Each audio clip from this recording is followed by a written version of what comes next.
Alright guys, today we're going to start on Lesson 2, Feudalism, Manners, and Towns, which starts on page 673 of your textbook. If you were there, you are a peasant in the Middle Ages, living on the land of a noble. Although you and your family work very hard for many hours of the day, much of the food you grow goes to the noble and his family. Your house is very small, and it has a dirt floor. Your parents are tired and weak, and you wish you could do something to improve their lives.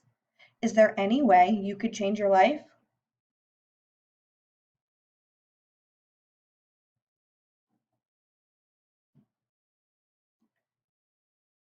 Feudalism governs knights and nobles.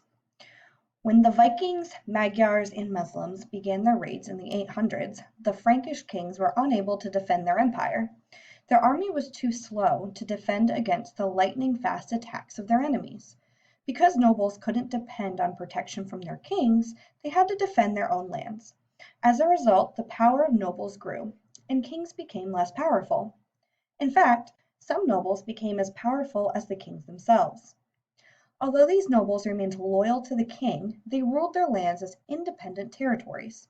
Kingdoms like France, for example, were unified in name only.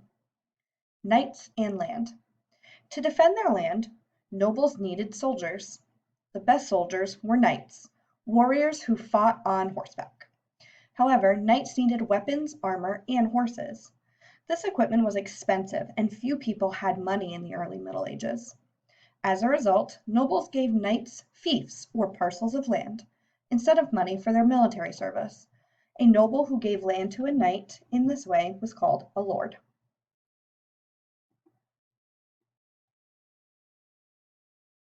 Here you can see the quick facts about the feudal society. So it's broken down into the kings and queens, nobles, knights, and peasants. Feudal society is just a social ranking system. So it falls underneath social classes for our 8 common factors of a civilization.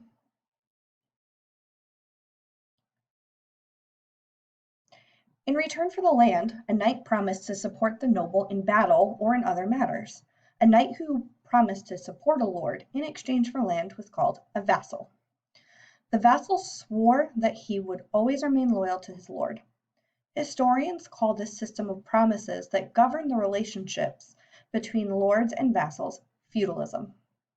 A lord's duties. The ties between lords and vassals were the heart of feudalism. Each group had certain responsibilities toward the other.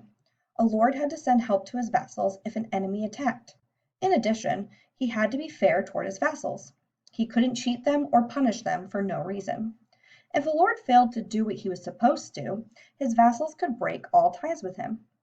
To defend their lands, many lords built castles. A castle is a large building with strong walls that can easily be defended against attacks. Early castles didn't look like the towering structures we see in movies and storybooks.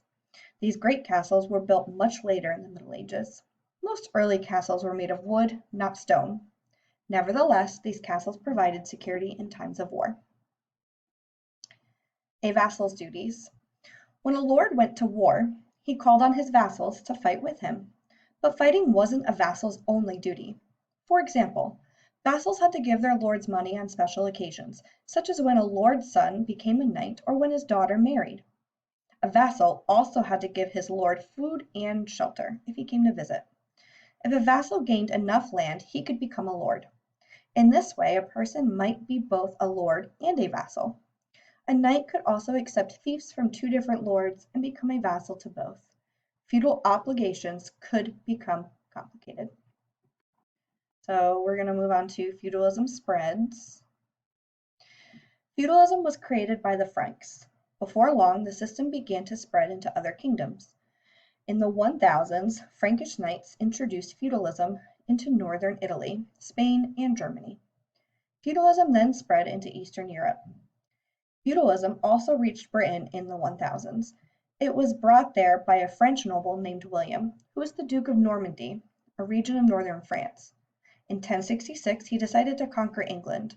This conquest of England became known as the Norman Invasion. William and his knights sailed into England, Soon they defeated the English king near the town of Hastings. After winning the Battle of Hastings, William declared himself the new King of England. He became known as William the Conqueror.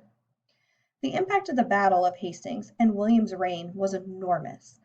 Britain and northern France united politically. The British people were now ruled by a foreign government. French became the language of the government. As a result, French words entered the British vocabulary. To reward his knights for their part in the victory, William gave them large estates of land in his new country. This was the beginning of feudalism in England. After he came to power, William needed money to fund his army. He created a survey of his new kingdom to see what taxes he could collect. This survey became known as the Domesday Book. Today it gives historians a better understanding of England during the Middle Ages. The manor system. When a knight received a fief from his lord, he needed a way to farm it. Knights were fighters who didn't have time to work in the fields. At the same time, peasants or small farmers needed to grow food to live. Very few peasants, however, owned any land. As a result, a new economic system developed. Under this system, knights allowed peasants to farm land on their large estates. In return, the peasants had to give the knights food or other payment. The large estate owned by a knight or lord was called a manor. In general, each manor included a large house or castle, pastures, fields, and forests. It also had a village where the peasants who worked on the manor lived.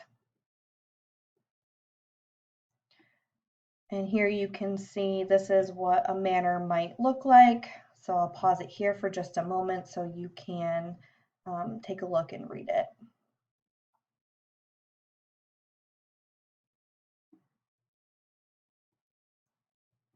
Peasants, serfs, and other workers.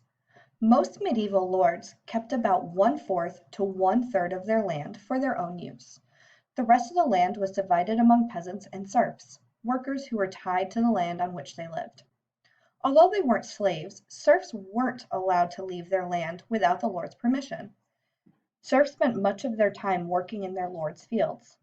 In return for this work, they got a small piece of land to farm for themselves. They also received their lord's protection against outlaws and raiders. The life of serfs and peasants weren't easy. Farm labor was hard, and they often worked in the fields late into the night. Men did most of the farming. Women made clothing, cooked, grew vegetables, and gathered firewood. Even children worked, tending sheep and chickens. Most manors, in addition to peasants and serfs, had several skilled workers. These workers traded their goods and services to the peasants in exchange for food. Lords wanted the people who lived on the manor to produce everything they needed, including food and clothing. Manor lords. The lord of a manor controlled everything that happened on his lands.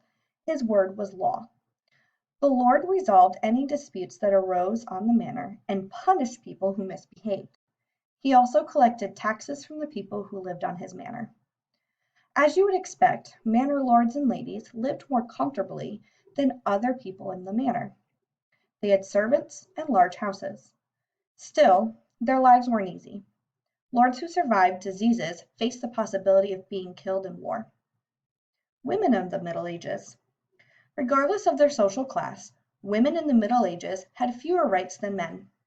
Women generally had to obey the wishes of their fathers or husbands, but women still had important roles in society. As you have read, peasant women worked to support their families. Noble women also had duties. They ran manor households and supervised servants. Women governed manors when their husbands went to war.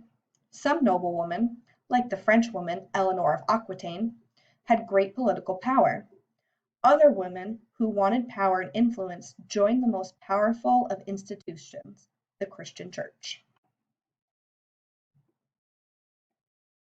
Towns and trade grow. In the Middle Ages, most people lived on manors or on small farms, not in towns. As a result, most towns were small. After about 1000, however, the situation began to change. A process called urbanization began to take place. More people began to live in certain areas. As a result, some towns became big cities. At the same time, new towns appeared. What led to the growth of medieval towns?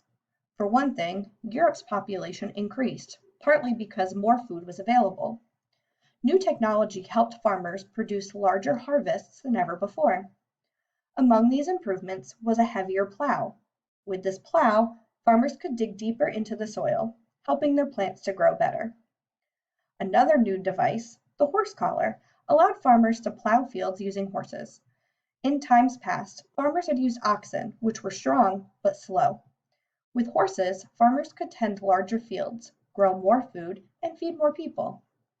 Towns also grew because trade increased. As Europe's population grew, so did trade. Trade routes spread all across Europe. Merchants also brought goods from Asia and Africa to sell in markets in Europe. The chance to make money in trade led many people to leave their farms and move to cities, causing cities to grow even larger.